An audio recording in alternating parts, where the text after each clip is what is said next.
Hi geniuses, welcome to the channel Science Wizard Pooja Ranjan. This channel is all about the science subject of classes 6, 7th, 8th, 9th and 10th physics and chemistry. If you are new to my channel, you can subscribe to the channel for more science videos. And if you like the explanation, then please press the like button and you can share this video with your friends, family and the classmates. So जो chapter हम आज discuss करने वाले हैं वो है class 8 का chapter cell structure and function. So इस चैप्टर पे मैं ऑलरेडी 3 वीडियोस बना चुकी हूँ. सो उनका लिंक मैं आपको डिस्क्रिप्शन बॉक्स में दे दूंगी, आप जाके पहले उनको चेक कर सकते हैं. और आज जो हम लास्ट टॉपिक कवर करने वाले हैं इस चैप्टर का वो है तो जो यूनिसेल्युलर ऑर्गेनिजम्स होते हैं. यूनिसेल्युलर मतलब यूनि मीन्स वन. जिन ऑर्गेनिजम्स में सिर्फ एक सेल होता है, सो वो सेल्स जो होते हैं वो एक जगह से दूसरी जगह कैसे मूव कर पाते हैं. ठीक है. सो उन सेल्स में प्रोजेक्शंस होते हैं ऑन देयर आउटर सरफेस जो कि हेल्प करते हैं in the movement of the cell और the organism. Okay. Like the very common example is the cilia which is present in the perimecium जो कि उसको help करता है मूव करने के लिए. Same the flagella as in the euglena. So let me show you the perimecium.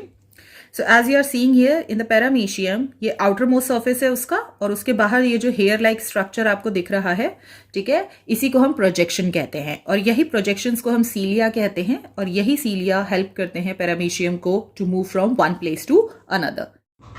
So as you can see the tail like structure ना जो black color का है, this is called flagella. Next हमने पढ़ा था कि जो multicellular organisms होते हैं उनकी बॉडी में ट्रिलियंस ऑफ सेल्स होते हैं, डिफरेंट टाइप्स ऑफ सेल्स होते हैं. ठीक है. भले सेल्स अलग अलग हों, भले उनका शेप अलग अलग हो, भले उनका फंक्शन अलग अलग हो, बट जो बेसिक स्ट्रक्चर होता है किसी भी सेल का वो सेम होता है. बेसिक स्ट्रक्चर मतलब कि वो जो सेल है उसमें सेल मेम्ब्रेन होगी, अंदर उसमें साइटोप्लाज्म होगा और सबसे अंदर उसमें न्यूक्लियस होगा. सो ये तीन चीजें जो हैं, ये तीन चीजें आपको हर सेल में मिलेंगी. Whether the cell is of cheek cell, ठीक है, whether the cell is of amoeba, whether the cell is of egg, whether that cell is of muscles, whether the cell is of nerve cell. Okay. कोई सा भी cell हो, हर cell में cell membrane, cytoplasm और nucleus present होता है. But वो अटेन करते हैं different shape in different organs. जो नर्व सेल्स हैं उनका शेप अलग है, ठीक है, जो मसल सेल्स हैं उनका शेप अलग है, चीक सेल्स जो है उनका शेप अलग है. बेसिक स्ट्रक्चर है वो सेम होता है बट जो शेप होता है और जो साइज होता है किसी भी सेल का वो डिफरेंट होता है. क्यों? क्योंकि वो डिफरेंट फंक्शंस परफॉर्म करते हैं आपके बॉडी में. तो आपको ये ऑलरेडी पढ़ाया जा चुका है कि जो मल्टीसेल्युलर ऑर्गेनिजम्स होते हैं जिनमें एक से ज्यादा सेल होते हैं, उनके बॉडी में अगर आप ऑर्गेनाइजेशन देखेंगे सेल का, ओके, सो सबसे स्मॉलेस्ट जो यूनिट होता है जो कि स्ट्रक्चरल और फंक्शनल यूनिट होता है लिविंग ऑर्गेनिजम्स का, उसको हम सेल्स कहते हैं. सेल्स जब कंबाइन करते हैं तो वो टिश्यू बनाते हैं. जो टिश्यूज होते हैं जब वो कंबाइन करते हैं तो they form the organs, then the organs combine to form the organ system and then the organism is form. So जो ग्रुप होता है सिमिलर सेल्स का, सिमिलर सेल्स मतलब नर्व सेल्स, बहुत सारे नर्व सेल्स मिलेंगी तो वहां पे नर्व टिश्यू बनेगा. ठीक है. ब्लड सेल्स मिलेंगे तो ब्लड का टिश्यू बनेगा. Okay. So in the same way जब group of similar cells combine करते हैं तो वो वहां पे टिश्यूज बनाते हैं जिनका की स्पेशल फंक्शन होता है. जैसे कि अगर हम प्लांट लीफ की बात करें तो जो प्लांट लीफ होते हैं उसमें अलग अलग टिश्यूज होते हैं. टिश्यूज कैसे बन रहे हैं? सेल्स से बन रहे हैं. तो इसका मतलब कि उसमें अलग अलग सेल्स होते हैं और डिफरेंट टाइप ऑफ सेल्स जब कंबाइन करते हैं तो different type of tissues form होते हैं. लाइक उसमें डर्मल टिश्यूज होते हैं, वेस्क्यूलर टिश्यूज होते हैं और ग्राउंड टिश्यूज होते हैं. अब जो डर्मल टिश्यू है वो बना होगा डर्मल सेल से, जो वैस्कुलर टिश्यूज हैं वो वैस्कुलर सेल से बने होंगे और जो ग्राउंड टिश्यूज हैं वो ग्राउंड सेल से बने होंगे. So different type of cells combine करके डिफरेंट टिश्यूज बनाते हैं और फिर वहां पे प्लांट का लीफ फॉर्म होता है.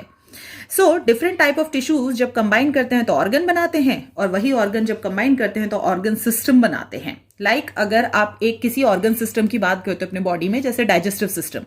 सो डाइजेस्टिव सिस्टम जो है उसमें बहुत सारे ऑर्गन्स जो हैं वो एक साथ काम करते हैं. जैसे माउथ है आपका, ईसोफेगस है, स्टमक है, स्मॉल इंटेस्टाइन है, लार्ज इंटेस्टाइन है, ठीक है, लिवर है, पेनक्रियाज हैं. सो ये सारे ऑर्गन्स जो हैं वो आपके डाइजेस्टिव सिस्टम में इन्वॉल्व होते हैं, डाइजेशन में हेल्प करते हैं. Now the next is that कि जो क्रोमोसोम्स होते हैं, ठीक है, अब ये जो क्रोमोसोम्स होते हैं ये कहाँ प्रेजेंट होते हैं? तो मैं आपको ऑलरेडी पढ़ा चुकी हूं कि जो सेल होता है उसका जो न्यूक्लियस होता है, ठीक है, तो न्यूक्लियस से जो अटैच होते हैं क्रोमेटिन फाइबर्स.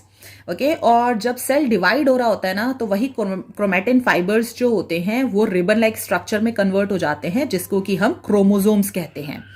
और ये जो क्रोमोसोम्स होते हैं इनके अंदर ही आपका जेनेटिक मटेरियल होता है जिसको कि डीएनए कहा जाता है, जो कि एक पर्टिकुलर इंसान की सारी इंफॉर्मेशन स्टोर करता है।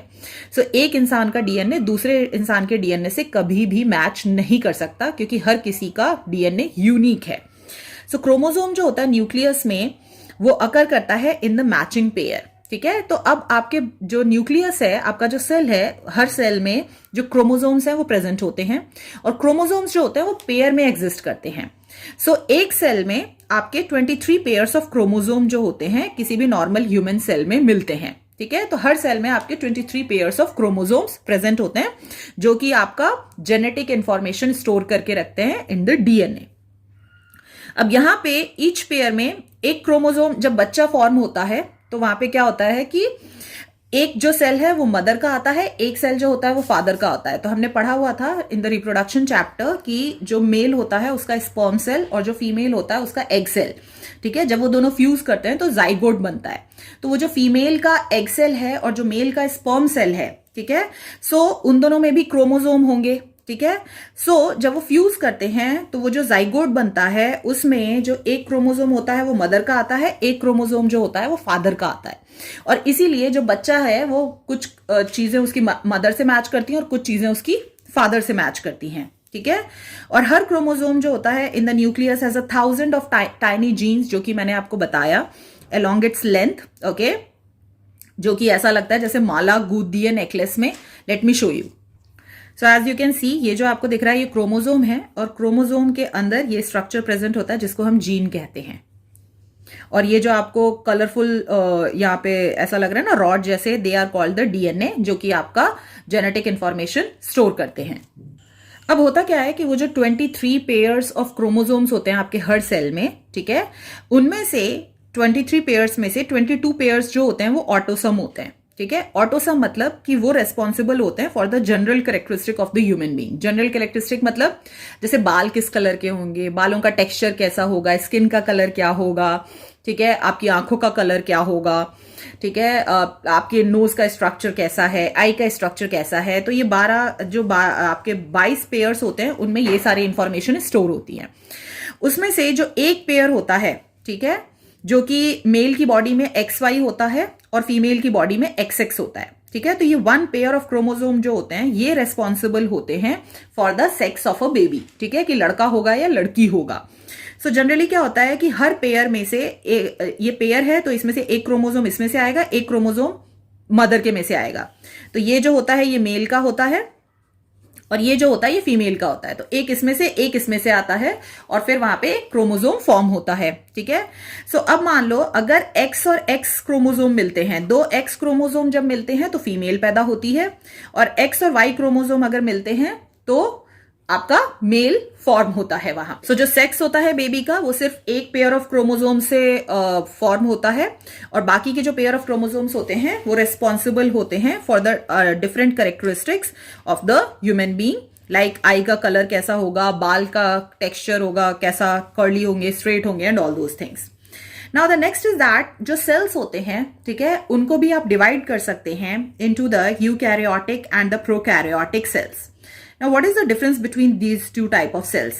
So, जो यूकैरियोटिक सेल्स होते हैं वो सेल्स होते हैं जिसमें कि डिफाइंड न्यूक्लियस होता है। डिफाइंड न्यूक्लियस मतलब कि जैसे मैंने आपको बताया ना कि साइटोप्लाज्म होता है और उसमें एक ऑर्गेनल होता है न्यूक्लियस, और जो न्यूक्लियस होता है उसमें ये न्यूक्लियर मेम्ब्रेन होती है और उसके अंदर जो सारा मटेरियल होता है जैसे कि आपका डीएनए और सब चीजें स्टोर होती हैं, ठीक है। तो किसी भी सेल में जिसमें कि ये न्यूक्लियर मेम्ब्रेन जो है वो डिफाइंड होती है, ठीक है, और जो मटेरियल है वो न्यूक्लियस के अंदर का वो न्यूक्लियस के अंदर रहता है और जो बाहर का है वो बाहर रहता है। सो ऐसे सेल्स जो होते हैं उनको यूकैरियोटिक सेल्स कहते हैं। ये कॉम्प्लेक्स सेल्स होते हैं, ठीक है, और ये जनरली मल्टी सेलुलर ऑर्गेनिजम्स में पाए जाते हैं क्योंकि इनको कॉम्प्लेक्स फंक्शन करने होते हैं वहां पे, ठीक है। सो ऐसे सेल्स जिनमें कि वेल ऑर्गेनाइज्ड न्यूक्लियस होता है विद द न्यूक्लियर मेम्ब्रेन, तो अगर न्यूक्लियर मेम्ब्रेन है न्यूक्लियस में तो उसको हम यूकैरियोटिक सेल कहेंगे। और ये जितने भी मल्टी सेलुलर ऑर्गेनिजम्स होते हैं उन सब में ये सेल पाया जाता है, ठीक है। बट इसके अलावा अगर हम ऐसा देखते हैं कि कुछ ऑर्गेनिजम्स जो होते हैं उनके जो सेल्स होते हैं उनमें जो न्यूक्लियर मेम्ब्रेन होती है वो वेल ऑर्गेनाइज्ड नहीं होती है, ठीक है, मतलब कि उनमें न्यूक्लियर मेम्ब्रेन होती ही नहीं है। ठीक है, तो यूकैरियोटिक सेल्स में क्या होता है कि जो आपका डीएनए है वो इसके अंदर प्रेजेंट होता है, मींस जो जीन होता है आपका। बट अगर न्यूक्लियर मेम्ब्रेन हटा दें तो इसके अंदर का जितना भी मटेरियल है फिर वो साइटोप्लाज्म में फ्लोट करता रहेगा। ठीक है, तो उसमें न्यूक्लियर मेम्ब्रेन नहीं होती है और जो डीएनए होता है वो साइटोप्लाज्म में ही प्रेजेंट होता है। सो ऐसे सेल्स जिसमें वेल ऑर्गेनाइज न्यूक्लियर मेम्ब्रेन नहीं होता है, ठीक है, और जो डीएनए है वो साइटोप्लाज्म में ही प्रेजेंट रहता है और जो भी मटेरियल है न्यूक्लियस का साइटोप्लाज्म में ही फ्लोट करता रहता है, सो उनको हम प्रोकैरियोटिक सेल्स कहते हैं। और जनरली जो यूनी सेल्यूलर ऑर्गेनिजम्स होते हैं उनमें ये वो इस प्रोकैरियोटिक सेल से फॉर्म होते हैं।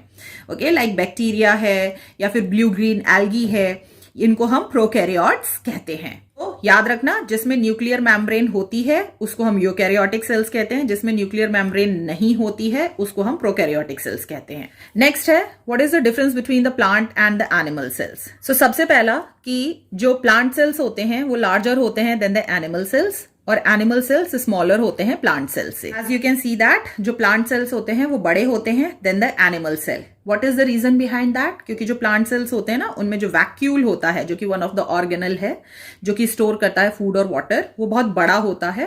बट जो एनिमल सेल्स होते हैं उनमें जो वैक्यूल हो, देखो प्लांट सेल का वैक्यूल कितना बड़ा है, that whole yellow portion is the vacuole, और एनिमल सेल का वैक्यूल कितना छोटा है।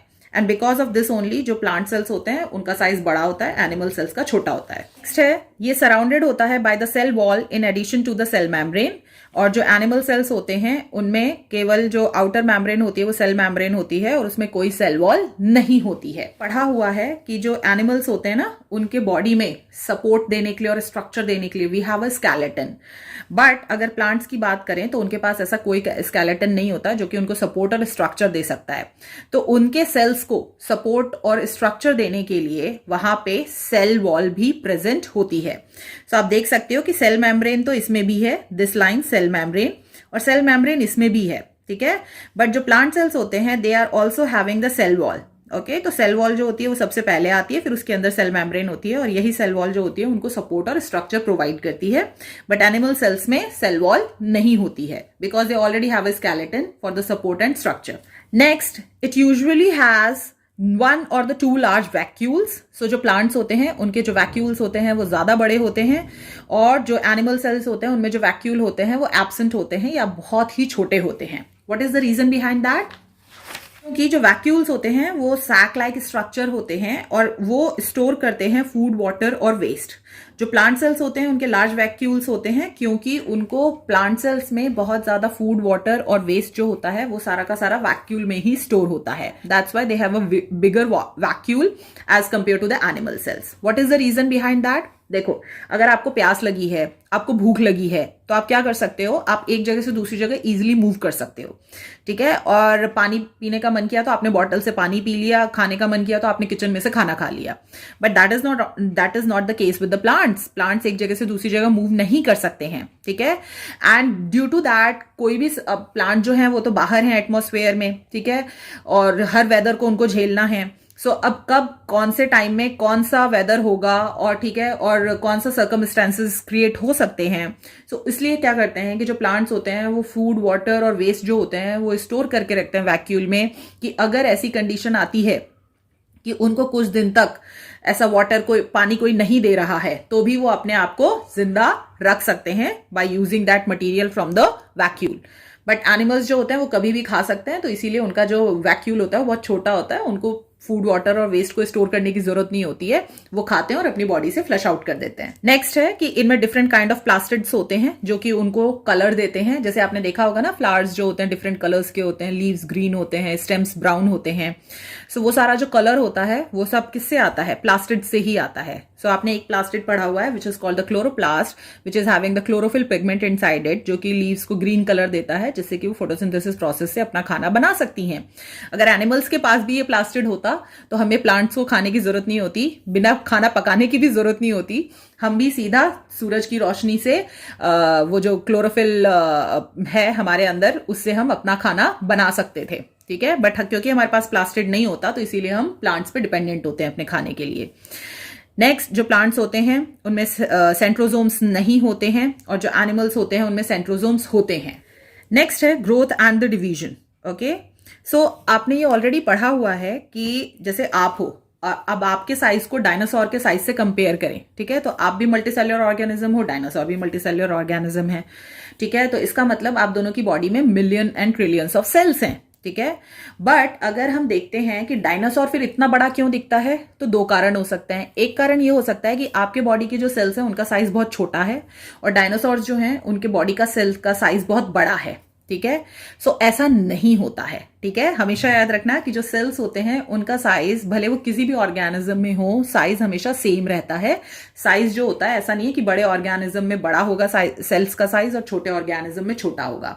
तो फिर डायनासोर मैम इतना बड़ा क्यों दिखता है? डायनासोर इसलिए बड़ा दिखता है क्योंकि उसमें नंबर ऑफ सेल्स ज्यादा हैं, ठीक है। अगर आपके बॉडी में मान लो लाख ऑफ सेल्स हैं, सो उसके बॉडी में ट्रिलियंस ऑफ सेल्स हैं, ठीक है। तो due to the increase in the number of cells dinosaur बड़ा होता है। जिसके बॉडी में जितने ज्यादा सेल्स होंगे वो उतना ज्यादा बड़ा दिखेगा, ठीक है। तो जब भी सेल फॉर्म होता है तो वो बहुत छोटा होता है। फिर जो भी आप खाना खाते हो, ठीक है, वो उसके न्यूट्रिएंट को यूज करता है। So after the digested food वो ग्रो होता है इन साइज में, ठीक है। और जो सेल होता है उसका ग्रोथ लिमिटेड होता है, ठीक है। सेल जो होता है वो एक पर्टिकुलर साइज से ज्यादा बड़ा नहीं हो सकता है। सो after reaching a certain critical size, मतलब जब जितना उसको ग्रो होना होता है वो ग्रो हो जाता है। सो इसीलिए कहते हैं कि जो छोटे बच्चे होते हैं ना उनको न्यूट्रिशन की बहुत ज्यादा जरूरत होती है। क्यों? क्योंकि उनके बॉडी में जो सेल्स हैं वो ग्रो कर रहे हैं, ठीक है। सेल्स जो हैं वो ज्यादा डिवाइड हो रहे हैं, नंबर ऑफ सेल्स भी इंक्रीज हो रहा है और जो सेल्स हैं उनके साइज भी इंक्रीज हो रहे हैं। सो इसीलिए बहुत ज्यादा इंपॉर्टेंट होता है प्रॉपर न्यूट्रिशन लेना until you reach the age of adulthood. So after reaching a certain critical size वो डिवाइड होते हैं 2 सेल्स में, ठीक है। तो एक साइज अटेन करने के बाद अब वो ग्रो नहीं करते हैं, वो केवल डिवाइड हो रहे होते हैं। तो एक सेल 2 में डिवाइड होता है, 2 सेल 4 में डिवाइड होते हैं, इस ढंग से चलता है।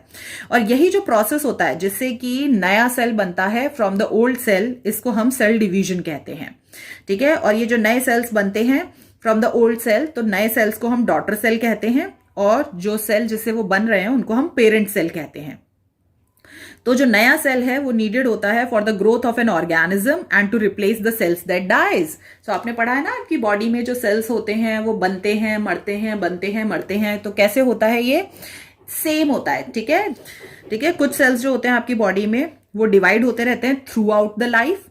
इन ए ह्यूमन बॉडी जो मिलियंस ऑफ ब्लड सेल्स होते हैं वो मरते रहते हैं और नए ब्लड सेल्स रिप्लेस होते रहते हैं, ठीक है। तो आपने देखा होगा ना कभी कभी बहुत सारे लोग होते हैं जिनको खून की कमी हो जाती है एंड ऑल दोस प्रॉब्लम्स हो जाती हैं, और फिर जब वो प्रॉपर डाइट लेने लगते हैं तो उनका ब्लड में जो हीमोग्लोबिन लेवल है वो ठीक हो जाता है। कैसे हो रहा है ये सब? ठीक है, क्योंकि अगर आप न्यूट्रिशन नहीं लेंगे तो सेल्स आपके बॉडी में ज्यादा मरेंगे, नए फॉर्म कम होंगे। बट अगर आप प्रॉपर न्यूट्रिशन ले रहे हैं तो जो सेल्स हैं वो नए भी फॉर्म होते रहते हैं, ठीक है। सेम द स्किन सेल्स वो भी डिवाइड होता रहता है। नर्व सेल्स जो होता है ब्रेन का वो रिप्लेस नहीं होता है एक बार वो मर गए तो, ठीक है। सो जैसे ब्लड सेल्स हैं वो पुराने मरते रहते हैं, नए जनरेट होते रहते हैं by the cell division process. Skin cells में भी पुराने मरते रहते हैं, नए जनरेट होते रहते हैं। इसीलिए आपने सुना होगा बहुत सारे जो स्किन केयर वीडियोज होते हैं ना उसमें कहते हैं डेड सेल्स हटानी चाहिए, स्किन की डेड सेल्स हटानी चाहिए। सो ऐसा क्यों हो रहा है? क्योंकि नए सेल्स बन रहे हैं और डेड सेल्स जो हैं वो डिपॉजिट हैं। बट नर्व सेल्स के केस में ऐसा नहीं होता है। अगर नर्व किसी का डैमेज हो गया तो वो पूरी लाइफ के लिए वो नर्व सेल फिर काम नहीं करेगा और लोग अपाहिज हो जाते हैं, ठीक है। एंड दैट्स व्हाई, और इसीलिए जो बॉडी है वो सारी इंजरीज को हील कर लेता है एक्सेप्ट द नर्वस सिस्टम। सो अगर आपको कहीं चोट लगती है, ठीक है, तो आपने देखा होगा जब चोट लगती है तो वहां पे कट हो जाता है, अंदर से ब्लड आने लगता है, तो वहां के जो सेल्स हैं वो तो खराब हो गए ना। बट फिर थोड़े दिनों बाद आप देखना कि वो वहां पे ब्लैक ब्लैक सा डिपॉजिट होने लगता है आपकी चोट पे, और थोड़े दिनों बाद वो भी झड़ जाता है और फिर वहां पे एक नई स्किन आ जाती है। कैसे हो रहा है वो इसीलिए हो पा रहा है क्योंकि जो पुराने सेल्स हैं वो मर रहे हैं, नए सेल्स फॉर्म हो रहे हैं, जिससे कि नया स्किन वहां फॉर्म हो गया आपका। बट ये सिर्फ नर्वस सिस्टम के संग नहीं होता है। तो अगर इसीलिए कैसी कोई नर्व डैमेज हो गई है तो वो वापस से नया फॉर्म नहीं हो सकता। ओके, सो ये एक सेल है। जब सेल डिवाइड हो रहा होता है तो सबसे पहले न्यूक्लियस डिवाइड होता है, और न्यूक्लियस के बाद फिर साइटोप्लाज्म डिवाइड होता है, और फिर सेल मेम्ब्रेन डिवाइड होता है, और यहाँ पे जो नया सेल है वो फॉर्म हो जाता है। सो इसको पेरेंट सेल कहते हैं, इनको डॉटर सेल कहते हैं। और ये जो प्रोसेस होता है of the formation of the new cell from the old cell, इसको सेल डिवीजन प्रोसेस कहते हैं। So this is it about this video. Chapter आज खत्म हो चुका है। नेक्स्ट वीडियो में I will discuss the question and answers of the chapter from the living science book. अगर आपको फिर भी कोई डाउट है तो you can ask me in the next class.